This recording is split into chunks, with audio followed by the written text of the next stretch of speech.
It's been a while since I've done a highlights video and I thought this was a fun race and we've got a quiet week in ECRO, so why not? This was chasing Flanders, 5 laps of cobbled climbs. It's relentless, just like the real race. Small field in B, but a strong field. I've got Alex Beeg, my teammate from OTR, who was undefeated going into this. We've also got Vince Hogan, VH from the Turbo team, Palmer from Coalition, and you'll see Kush from OTE. Relatively calm start. We still had 10 Bs with us all the way over the top of 23rd Street. But you can see here, this is the top of Governor Street the first time, and the A's just keep pushing the pace. This was when we really started to drop riders and when we knew that this was going to hurt. The Governor Street climb was decisive again on lap 2. This is where we went from 5 riders down to just 3 at the front. You can see Palmer and Kuish dropping off the back. And I'll fast forward here just to show you how sustained this pressure was on the front.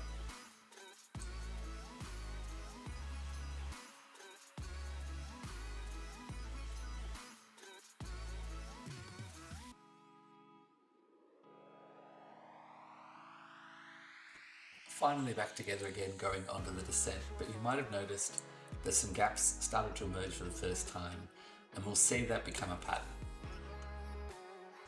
This was a subtle little moment that I thought I'd just include to show the sort of things you can do when you've got the numerical advantage. So a small gap opening here, I can see that Vince is on the front. I just wind back my wattage there, back to 220. We're going to let Vince close that one. Third time up Libby here, I'm sitting back just a little bit to see what happens. You can see Vince there, 3-4 meters off my wheel, and then as I get out of the saddle to accelerate, I see that gap grow, and it's hard to see amongst all the riders, but you can see there maybe at the bottom 13 meters, which is quite a big gap at this speed on this gradient. I actually put the call out to Alex here to say Vince is dropped, and that's that. I thought we had enough here with this group to go 1-2 over the top and take that to the finish, but it wasn't to be. Hogan fights back. Cresting 23rd Street now, you can see I've got Vince and Alex with me there, and I could have closed this gap. I'm sure I could have dug deep and stuck with this A group, but I was looking at this as an opportunity to isolate Vince 2v1 against me and Alex, and so I let this go. You can see I've got Vince and Alex behind me. I just stop pedaling and see if they're happy to also let the split go, because I know that this is going to give me some recovery, not having to chase those A's, especially across the top of Governor Street like we had the first 2 laps.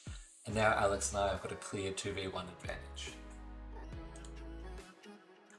Libby Hill lap 4, and it was time to start pushing and being aggressive in this race. You can see that we've picked up some A group riders, and Ravenelli and RL had both suggested that they wanted to push the pace and chase the group in front of us. So I thought that if I went here, I might get some interest from them coming with me and we could form a group and then force Vince to chase us. I got the gap, the attack was successful, and you can see this opens up. It actually goes to 12 seconds, but those A guys didn't come with me and instead decided that they were going to chase on later.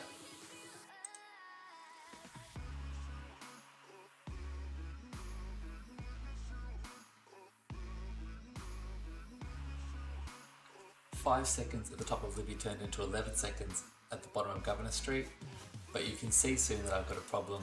Ravenelli decides to push 6 watts a kilo through this flat section and up this climb. I just can't match that, and so he brings the group back together.